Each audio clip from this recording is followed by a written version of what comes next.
Halo teman-teman, kembali lagi di channel aku Vinka Aura Febriani.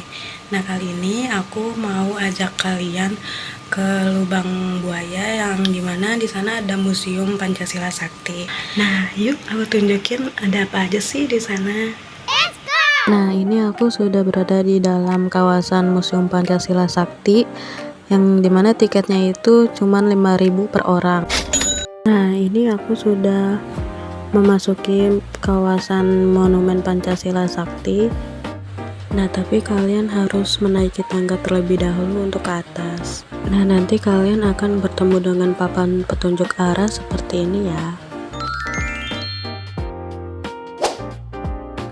Oke, ini kondisi sekitar Museum Pancasila Sakti hari ini cukup sepi ya guys, karena hari weekdays.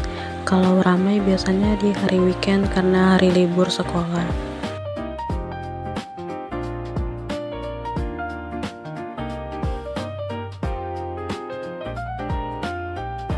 Oke, sekarang kita menuju Monumen Pancasila Sakti. Monumen ini dibangun untuk mengenang jasa 7 para pahlawan revolusi yang gugur dalam peristiwa G30 SPKI tahun 1965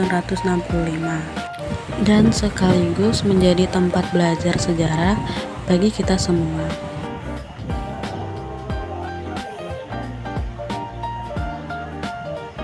Oke, next kita berjalan menuju dapur umum. Oke, yang pertama kita sudah nyampe di Museum Pancasila Sakti. Sekarang saya ada di dapur umum, yang dimana rumah ini pada tanggal 1 Oktober 1965 digunakan sebagai dapur umum bagi anggota pasukan pembentuk G30S PKI.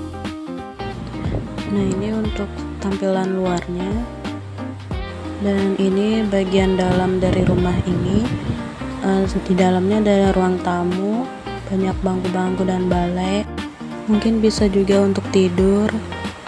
Dan ini ada kamar tidurnya juga, gelap sekali di sana. Nah, ini untuk dapurnya ada panci besar seperti ini, dan meja-meja dan kompor kayu bakar dengan wajan di atasnya itu. Dan di sini juga ada genteng asli dari rumah ini, serta ada gentong dan meja di sini.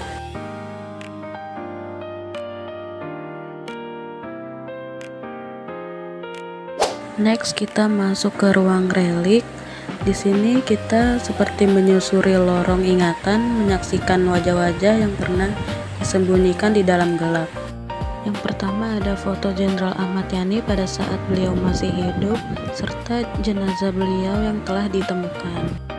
Di sini juga ada celana terakhir yang beliau gunakan dan baju pangkat militer yang beliau gunakan. Next kita bisa melihat foto dari Maijen Suprapto pada saat masih hidup dan foto jenazah beliau yang ditemukan.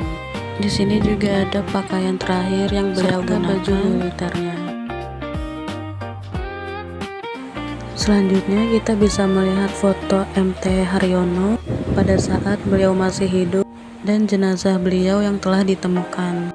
Di sini kita juga bisa melihat celana yang terakhir digunakan oleh beliau serta baju pangkat militer yang terakhir digunakan oleh beliau. Oke, selanjutnya kita bisa melihat foto dari Maijen S. Parman pada saat beliau masih hidup dan jenazah beliau yang telah ditemukan. Di sini juga terdapat baju beliau yang biasa beliau gunakan serta peninggalan-peninggalan dari beliau pada masa beliau masih hidup. Selanjutnya ada Brigjen DI Panjaitan. Di sini ada foto beliau pada saat beliau masih hidup serta foto jenazah beliau yang telah ditemukan. Terdapat juga pakaian terakhir yang digunakan oleh beliau dan juga barang-barang peninggalannya. Selanjutnya ada Brigjen Sutojo. Di sini kita bisa lihat barang-barang peninggalan dari beliau, foto-foto beliau pada saat masih hidup dan foto jenazah beliau yang telah ditemukan. Selanjutnya ada foto dari Kolka Tamso pada saat beliau masih hidup dan pakaian beliau yang sering digunakan pada saat beliau masih hidup serta barang peninggalannya.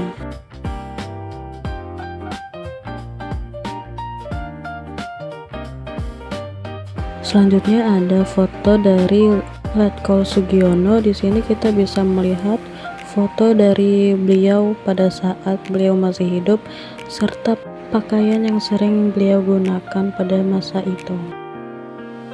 Selanjutnya ada foto dari Pierre Tendean. Di sini ada foto beliau pada saat beliau masih hidup serta foto jenazah yang telah ditemukan. Dan di sini juga terdapat peninggalan dari beliau seperti barang-barang dan pakaian yang sering beliau gunakan pada saat beliau masih hidup. Yang terakhir ada Brigadir Pol KS Tubun. Di sini kita bisa lihat foto pada saat beliau masih hidup serta barang-barang peninggalan dari beliau.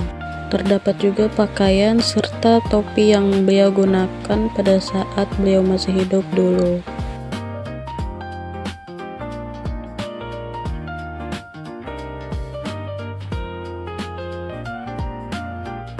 Selanjutnya ada ruangan upacara pelepasan jenazah pahlawan revolusi. Di ruangan ini terdapat foto-foto upacara pemakaman seperti pemakaman Ade Irma Suryani Nasution, putri dari Jenderal A.H. Nasution, di TPU Tanah Kusir, wafat di usia 5 tahun. Terdapat juga iring-iringan panser pembawa peti jenazah pahlawan revolusi menyusuri Jalan MH Tamrin menuju TMP Kalibata pada tanggal 5 Oktober 1965. Kemudian ada saat-saat pemberangkatan 7 panser pengangkut peti jenazah pahlawan revolusi dari MBAD ke TMP Kalibata tanggal 5 Oktober 1965. Dan ada juga penempatan peti jenazah Brigjen TNI Sutojo di atas panser tanggal 5 Oktober 1965. Oke, selanjutnya kita akan mengunjungi pos komando. Pos komando ini dibentuk oleh pihak militer, khususnya Angkatan Darat di bawah pimpinan Mayor Jenderal Soeharto. Oke, selanjutnya saya berada di pos komando yang dimana pada tanggal 1 Oktober tahun 1965 rumah ini digunakan sebagai pos komando bagi pasukan G30 SPKI yang bertugas menculik para pahlawan revolusi. Nah, sekarang kita akan memasuki bagian dalam dari pos komando ini. Di sini ada ruang tamu dan kamar tidur pertama. Dan ada kamar tidur kedua di sini, serta mesin jahit dan dapur di sana. Selanjutnya di sini ada rumah penangkapan pahlawan revolusi.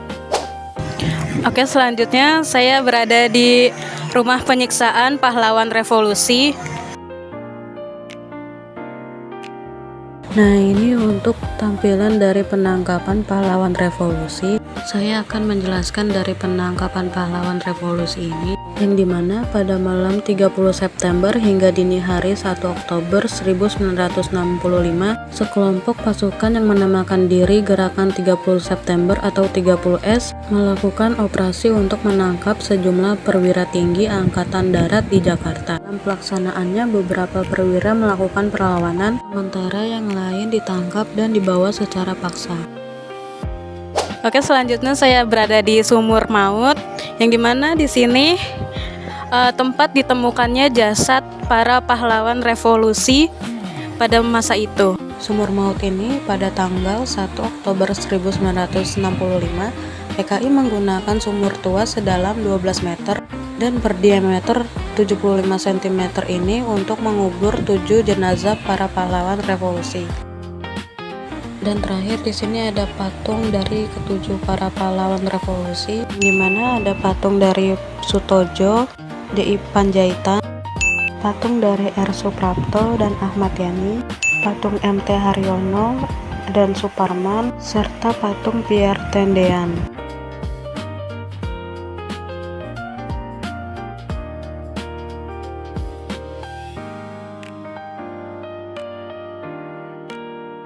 Nah, gimana? Seru kan? Tapi masih ada beberapa museum yang masih direnovasi, seperti Museum Pengkhianatan PKI dan Museum Paseban.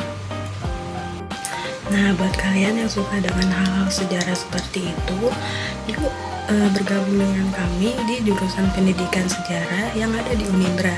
Nanti infonya aku cantumin di sini ya. Aku akhiri dulu videonya sampai di sini. Sebelumnya aku mohon maaf kalau masih ada hal yang kekurangan di video ini. Kurang lebihnya mohon maaf. Wassalamualaikum warahmatullahi wabarakatuh.